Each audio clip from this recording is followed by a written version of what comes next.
விடுதலை சிறுத்தைகள் கட்சியினுடைய தலைவரும் சிதம்பரம் பாராளுமன்ற உறுப்பினருமான மரியாதைக்குரிய திருமாவளவன் அவர்களுக்கு இன்றைக்கு 63வது பிறந்த நாள். உங்களுக்கு பிறந்த நாள் ஒரு கேட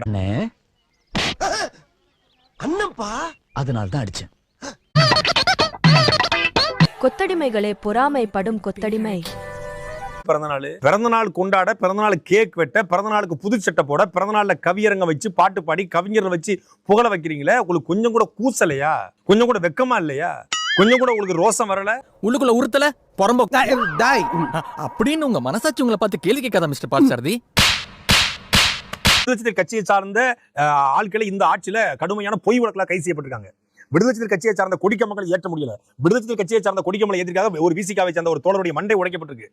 அதை பத்தி எல்லாம் கவலைப்படாம இந்த ஆட்சிக்கு முட்டு கொடுத்து திராவிட அடிமையாக இருக்கிற நீங்கள் எப்படி ஒரு தமிழர் எழுச்சி நாள் என்று கொண்டாட முடியுது உங்களால?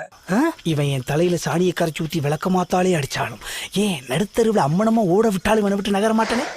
இந்த இடத்தை விட்டு போனேன்னு வச்சுக்க சோத்துக்கு. காலங்கள்ல மன்னர்களை கவிஞர்களை அழைத்து புகழ் பாட வைப்பாங்களா? மன்னர்கள் காது குளிர கேட்கறது, நல்லா பாடுங்க மன்னர் மன்னா, நீ ஒரு மாமா மன்னா, பொன்மாரி தேன்மாரி நான் பாடும் நீ ஒரு மொல்ல மாறின்னு. அதே போல சில கவிஞர்களை அழைத்து இவர் கவி பாட வைக்க. அம்பேத்கருக்கும் ஒருபடி மேல திருமாவளவன், அம்பேத்கருக்கும் ஒருபடி மேல. இதை விட அம்பேத்கரை யாராவது கேவலப்படுத்த முடியுமா? ஆனால் நான் ஒண்ணு சொன்ன, நீங்க யாரும் கோவிக்க கூடாது, அதுவும் சத்தியமான உண்மை. பாபா சாஹேப் அம்பேத்கரை விடையும் ஒரு படி உயர்ந்தவர் டாக்டர் தொல் திருமாவளவன். அடுத்த முறை என்ன பார்க்கும்போது இதை விட அதிகமா ஃபீல் பண்றேன். தலைவர் பிரபாகரன் தமிழ் தேசிய விடுதலையை களத்தில் ஏந்தி ஈழத் தமிழருக்காக தன்னுடைய குடும்பத்தையும் தன்னையும் களத்துல பலி கொடுத்தவர். 2 சீட்டு 1 சீட்டுக்கு ஒரு சமூக மக்களை அடமான வைப்பவரை கொண்டு போய் இன்னைக்கு தலைவர் பிரபாகரனோடு எப்படி ஒப்பிட பொழுது? திருச்சியை தாண்டி கட்சி கிடையாது. உனக்கெல்லாம் மானம் சூடு சொரணை ஈனம் எதுவுமே கிடையாதா? சோறு தானே திங்கிற?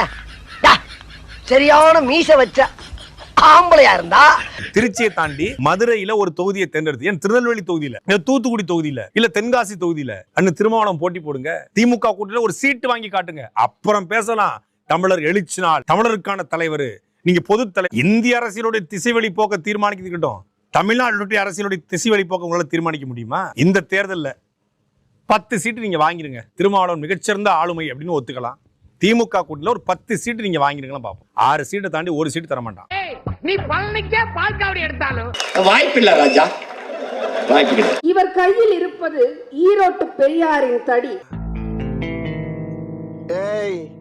என்னைய வச்சு ஒண்ணு காமெடி கிமெடி பண்ணலையே. அடங்க மறு, அத்து மீறு, திமிரு எழு, திருப்பி அடி, ஆவேசமாய் குரல் எடுத்தார். தலைமுறை அவருக்கு கொடுக்க வேண்டும் தமிழகம் ஆளும் பொறுப்பை. எந்த சூழலிலும் எந்த காலத்திலும் ஒரு தலித் ஒரு மாநிலத்தின் முதலமைச்சராக முடியாது. இதான்டா திமுக, இதான் திமுக, மறந்துடாத. யார் விட்ட இடத்தில் உனது தொடக்கம், இனி உன் கையால் தான் சனாதானத்தின் சவ அடக்கம். ஒருத்தம் பைத்தியமா இருந்தா சமாளிக்கலாம், மொத்த பேரும் பைத்தியமா இருக்கா. தமிழரின் குருதியில் சிவந்தது இலங்கை காடுகள். காட்டில் புலியின் வாரிசாய் வருமா சிறுத்தை, தமிழ்நாட்டில் ஈழப்புலியின் வாரிசாய் விடுதலை சிறுத்தை. உன் பேர் என்னப்பா சொன்ன? தமிழ்நாட்டில் ஈழப்புலியின் வாரிசாய் விடுதலை சிறுத்தை.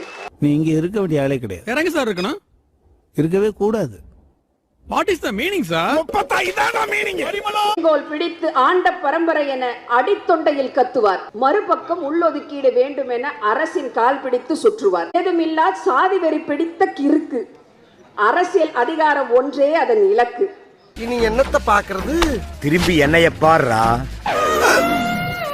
காய்கறி வாங்க வந்த காய்கறி மட்டும் தாண்டா வாங்கணும், அடுத்தவனை காயப்படுத்தி வாங்கக்கூடாது. இப்ப நான் வீசின காய்கறி பூரா இங்கதான் வந்து காயப்படுத்துச்சா? ஆமாண்டா.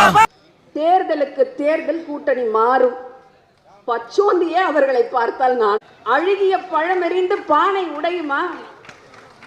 ஆள பிறந்தவர் தான் எங்கள் திருமா. ஒருவர் இருக்கிறார், தமிழகத்தின் நவீன கோமாளி. ஆடு அதுவே அருவால வாயில கவிட்டு வந்து என்ன வெட்டு வெட்டுன்னு குனியுதடா. இவர் மேடை ஏறி சிரித்தால் அதை கேட்கும் தம்பி எல்லாம் ஏமாளி. இந்த நூற்றாண்டின் மகத்தான போராளி பிரபாகரனை ஆமை சமைப்பவராய் அவமதிக்கும் இவரு தமிழகத்தின் RSSன் பிசிறு. வம்பளுக்கு இருக்க ஒரு வரமுறை வேணாமா? ஜோலி முடிஞ்சு போயிட்டு வா, வர்றவக்குள்ள ஜாமான் தட்டலாம் வேலை நிறுத்தி வைக்கிறேன். நானும் ஊருக்கு போய் ரொம்ப நாளாகி போச்சு. ஒரு நாள் பெரியாரின் பேரன் என்பார், மறுநாள் என் முப்பாட்டன் முருகன் என்பார். திராவிடத்தால் வீழ்ந்தோம் உறவே என்பார். அயலக தமிழரிடம் திரள் நிதி வாங்கி தின்பார். என்ன பழக்கம் இது? என்ன பழக்கம்?